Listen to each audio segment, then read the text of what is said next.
مولا علی شیر خدا نے ایک دن دیکھا کہ کتنے دن گزر گئے، سیدہ فاطمہ نے نہ کھایا کچھ نہیں، بچوں نے تو کئی وقفے سے گویا کچھ کھا لیا ہوگا، لیکن مولا کائنات نے دیکھا کہ حضرت فاطمہ کو تو کتنی دیر ہو گئی، اصرار کیا کہ فاطمہ چلو یہاں نہیں تو حضور کے کاشانہ نور پہ چلی جاؤ، باپ کے گھر کی تو بیٹی ملکہ ہوتی ہے نا، تو وہاں چلی جاؤ۔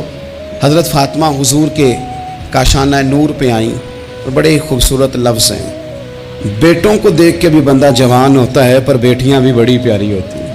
حضرت ام ایمن کہتی ہیں میں حضور کے پاس بیٹھی تھی جب حضرت فاطمہ نے دروازے پہ دستک دی، باہر سے دستک دی، اور حدیث کے لفظ کیا ہیں؟ حضرت فاطمہ نے باہر سے دستک دی تو محبوب اندر سے فرمانے لگے ام ایمن دروازہ کھولو۔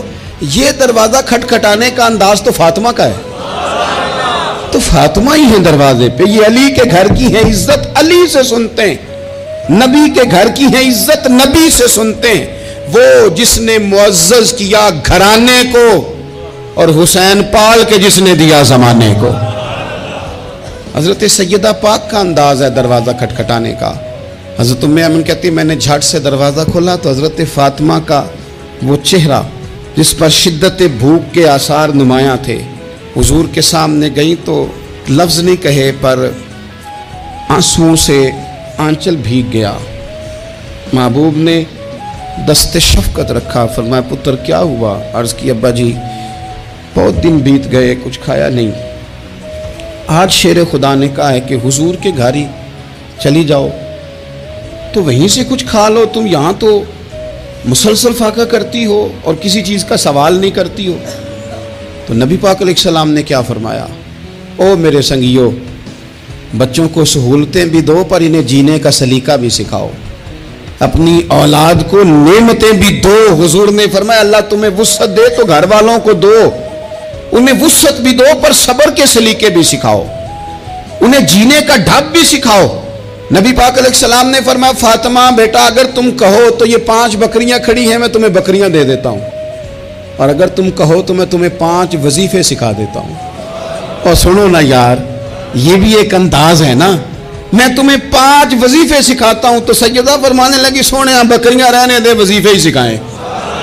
کئی دنوں کی بھوک، شدت بھوک، اور میرے بھائی افطار کے وقت، حالانکہ صبح سے صرف روزہ ہوتا ہے، ہفتوں سے نہیں ہوتا، سوائے پانی کے سوجتا ہی کچھ نہیں، کہ یا رسول اللہ آپ نہ مجھے 5 وظیفے دے دیں۔ میرے کریم نے 5 وظیفے بتا دیے۔ حضرت فاطمہ وظیفے لے کے گھر گئیں تو حضرت مولا علی شیر خدا فرمانے لگے فاطمہ کچھ کھایا؟ کچھ طبیعت آسودہ ہوئی؟ تمہاری وہ بظاہر جو نکاحت تھی اس میں کوئی فرق آیا؟ تو حضرت فاطمہ ہنس کے کہنے لگی، ہنس کے، مسکرا کے، یہاں مسکرانا کمال ہے، یہاں مسکرانا کمال ہے، مسکرا کے فرمانے لگی علی میں حضور سے دنیا لینے گئی تھی، مدینے والے نے دین عطا فرما کے بھیجا ہے۔ مولا علی کیا تبصرہ کرتے ہیں؟ فرماتے ہیں فاطمہ کمال ہو گئی، تم تو بڑا نفع والا سودا کر کے آئی ہو، گئی تھی۔ یہ اخلاص، یہ للہیت، یہ حسن، یہ کمال، حضور نے فرمایا کہ تمہیں وہ اعزاز حاصل ہو جائے کہ تمہاری اولادوں تک یہ بات آئے کہ دنیا کی دولت جھولی میں آئے تو خوش نہیں ہونا، اللہ کا قرآن سینے میں آئے تو خوش ہونا ہے، رسول اللہ پہ درود و سلام پڑھا جائے تو راضی۔